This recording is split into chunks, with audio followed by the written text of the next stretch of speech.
Siri nzito imeibuka kuwa kundi ambalo lilisababisha vifo vya watu wengi nchini Tanzania wakati wa maandamano linaongozwa na kijana wake Samia Suluhu.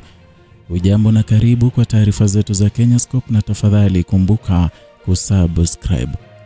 Katika kipindi ambacho Tanzania imekuwa ikipitia misukosuko mikubwa ya kisiasa, jina la TISS, Tanzania Intelligence and Security Service, limeanza kuibuka si kama chombo cha kulinda usalama, bali kama tishio kubwa kwa maisha ya raia.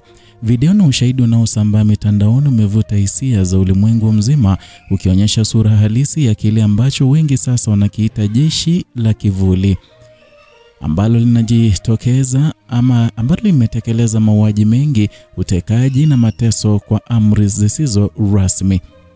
Mashuhuda na wanaharakati wanadai kwamba TISS, ambalo kihalali lilianzishwa kulinda taifa dhidi ya ujasusi wa kigeni, sasa limegeuzwa kuwa chombo cha kutekeleza amri za kisiasa, likiongozwa kimya kimya na Abdul Halim Hafidh Ameir, ambaye ni mtoto wa mwisho wa Rais Samia Suluhu Hassan. Wakati serikali ikibaki kimya, video zinazoonekana kuwa halisi zimeibuka zikionyesha wanaume waliovaa kiraia wakiwa na silaha nzito wakiwashambulia raia waliokuwa wakipinga matokeo ya uchaguzi wa mwaka huu. Mitandao ya kijamii imejaa sauti za vilio, vumbi la risasi na miili ya watu waliolala chini bila uhai. Wanaume hao waliokuwa wakitumia magari yasiyo na namba ya usajili walionekana wakifyatua risasi ovyo katika mitaa ya Mwanza, Dodoma na Dar es Salaam. Mashirika ya haki za binadamu yamebaini kuwa video hizo zilinaswa kati ya siku mbili za maandamano makubwa ya kupinga utawala wa Rais Samia Suluhu. Kwa mujibu wa vyanzo vya ndani, maafisa wa TISS walikuwa mstari wa mbele kuongoza operesheni hizo za kuua, wakitumia majina ya utani na kuzuia vyombo vya habari kufika katika maeneo ya tukio. Wanaharakati wanasema hii ni mara ya kwanza tangu uhuru wa taasisi ya serikali kutumia nguvu kwa kiwango hicho dhidi ya raia wake.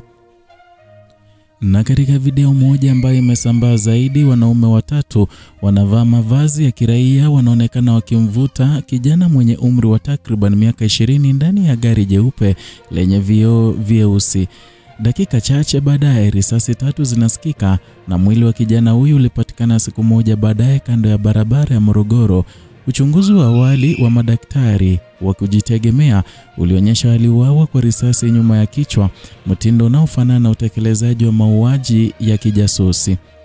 Na kama ilivyokuwa katika enzi za watu wasiojulikana, sasa kila raia anayetoka mitaani kupaza sauti anahisi anachunguzwa. Wengi wanadai kufuatwa, simu zao kudukuliwa na wengine kutoweka bila maelezo. Shirika la Amnesty International limeandika ripoti maalum likisema TISS sasa inafanya kazi nje ya sheria, likitekeleza majukumu ya polisi, jeshi na hata mahakama kwa pamoja. Kinachotia hofu zaidi ni madai kwamba Abdul Halim Hafidh, mtoto wa rais, ndiye anayeratibu shughuli nyingi za TISS na kwa niaba ya mama yake. Ripoti zinaonyesha kwamba amekuwa akihusishwa moja kwa moja na maamuzi ya uteuzi wa wakuu wa operesheni, huku akitumia wadhifa wake usio rasmi kujenga mtandao wa kisiasa unaolinda utawala wa familia yao. Wengine wamefananisha ushawishi wake na ule wa watoto wa viongozi wa kiimla kama Theodorin Obiang wa Equatorial Guinea au Muhoozi Kainerugaba wa Uganda, vijana wanaotumia kivuli cha baba au mama yao kudhibiti vyombo vya dola. Skendo nyingine imeibuka ikiunganisha jina la Abdul na zabuni tata za ununuzi wa vifaa vya kiusalama. Ripoti za siri zilivuja zikionyesha kwamba baadhi ya kampuni zenye uhusiano wa kifamilia zilipata kandarasi ya TISS kwa njia zisizo halali, ikiwemo mikataba ya vifaa vya upelelezi kutoka Asia. Wakati vyombo vya habari vikijaribu kuchunguza sakata hilo, baadhi ya waandishi walipokea vitisho, wengine walikamatwa kwa muda na kuachiwa bila maelezo. Kile kinachotisha zaidi ni ukubwa wa mauaji yaliyotokana na operesheni ya TISS. Wakati serikali kinyamaza, wanaharakati wameanza kukusanya ushahidi kutoka video, ushuhuda wa familia za waathiriwa na picha za satellite Ripoti zilizothibitishwa zinaonyesha kuwa zaidi ya watu 200 waliuawa katika siku 5 za maandamano pekee. Miili mingi ilipatikana kwenye mashamba ya mapunga nje kidogo ya Dodoma, mingine ilizikwa haraka bila taarifa kwa ndugu. Hali imesababisha wimbi la hasira kimataifa. Umoja wa Ulaya na Marekani wameomba uchunguzi huru wa kimataifa kuhusu matumizi ya nguvu kupita kiasi. Na wakati huo mitandao ya kijamii imekuwa uwanja wa ushahidi unaovuja kila siku. Video mpya, sauti na maafisa wakipanga operesheni na nyaraka za ndani zinazohusisha moja kwa moja majina ya viongozi wakuu wa TSS. Wataalamu wa usalama wanasema hatua ya TSS kutumia mbinu za kivita dhidi ya raia ni hatari kwa mustakabali wa taifa. Kwa mujibu wa sheria ya usalama wa taifa, taasisi hiyo inapaswa kushughulika na ujasusi wa kigeni, si maandamano ya ndani, lakini sasa imekuwa chombo cha kulazimisha utulivu wa risasi na mateso.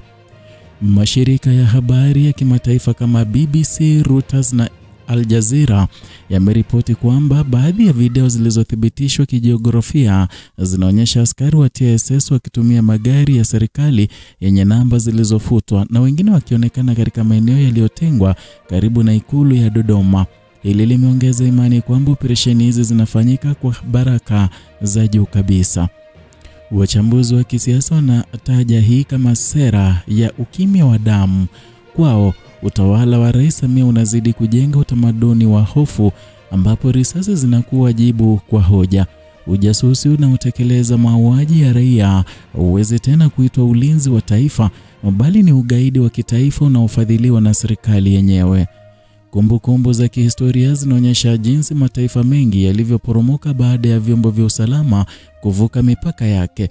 Zimbabwe ya Mugabe, Libya ya Gaddafi na hata Sudan zilianza kwa hatua kama hizi, taasisi za usalama kugeuka dhidi ya raia. Wengi sasa wanaona Tanzania ikielekea njia hiyo, ambapo heshima ya nchi iliyoishi kwa amani kwa miongo mingi inaanza kufutika kwa damu ya watoto wake. TSS ambalo zamani liliheshimika kama ngao ya taifa limepoteza imani ya umma, na kila taarifa inayotolewa na serikali sasa inapokelewa kwa shaka. Watu wameanza kuogopa hata kufika vituo vya polisi, wakihofia kwamba taarifa zao zinaweza kuwafikia maafisa wa TSS. Hali hii imekuwa mbaya zaidi kufuatia tukio la kiongozi wa Chadema John Heche aliyekamatwa kwa njia ya kutatanisha. Utekaji wake ulifanana kabisa na mbinu za TSS: magari bila namba, watu wenye silaha wakiwa kimya, na kisha ukimya kamili wa serikali. Tukio hili lilifanya wakati taifa likiwa bado linaomboleza vifo vya vijana waliouawa kwenye maandamano. Kwa sasa mashirika ya kimataifa ya haki za binadamu yanataka TSS ichunguzwe kama shirika la kigaidi kwa mujibu wa sheria za kimataifa. Wanasema ushahidi wa video, mashahidi wa moja kwa moja, nyaraka zilizovuja vinatosha kuthibitisha kuwa mauaji haya hayakuwa ajali bali yalipangwa. Wito huu umepokelewa na wabunge kadhaa wa bunge la Ulaya ambao wamependekeza vikwazo dhidi ya viongozi wa juu wa TSS na familia ya Rais Samia Suluhu. Lakini ndani ya Tanzania ukimya bado umetawala. Uoga umekuwa silaha mpya ya utawala. Wengi wanasema ni suala la muda tu kabla dunia nzima itachukua hatua kama ilivyofanyika kwa mataifa mengine yaliyokumbwa na ukatili wa serikali zao. Hali ya sasa inatoa picha ya taifa linalozama katika giza nene, wakati video za mateso na mauaji zikiendelea kuonekana mitandaoni na serikali ikikana au kukaa kimya. Ukweli unazidi kujidhihirisha. TSS haiko tena upande wa wananchi, imekuwa chombo cha kisiasa kinachotumika kulinda utawala wa kifamilia na kuua upinzani na vilevile kuua raia wakati wa maandamano. Hili ndilo taifa lilowahi kujivunia amani, lakini sasa likiangalia damu ikimwagika mikononi mwa wale waliopaswa kulilinda. Wakati TSS ikiendelea kufanya kazi gizani chini ya Abdul, kila video mpya inafungua ukurasa mwingine wa aibu na huzuni. Dunia inaona, historia inaandika, na Tanzania inaumia. Mwisho wa hofu utakuja, lakini mpaka hapo TSS linasalia kuwa jina litakalotisha zaidi kuliko adui yeyote wa nje.